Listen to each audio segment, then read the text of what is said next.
Five habits na pumipigil sa iyong pagyaman. Una is puro ka plano.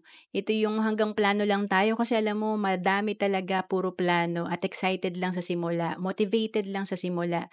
Pero nagiging perfectionist tayo, nagpo-procrastinate tayo kaya talagang hindi natin nasisimulan yung action.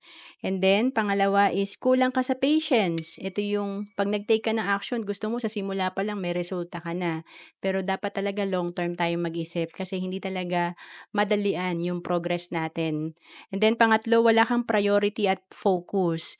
Ito yung ang dami nating ginagawa, busy-busy tayo pero wala tayong nagiging resulta or wala tayong nagiging progress kasi sa dami ng ginagawa natin. And then pang-apat, wala kang disiplina. Tinatamad ka, mahilig kang mag-procrastinate, nagde-delay ka lagi. Kaya wala rin tayong nagiging resulta. And then, panglima, addict ka sa entertainment. Sobrang panonood mo ng Netflix or talagang nagi-games ka, kaya talagang nauubos din yung oras natin sa mga hindi productive na bagay. So, to know more about savings and investment, message mo lang ako sa FB, Roancelis Capistrano.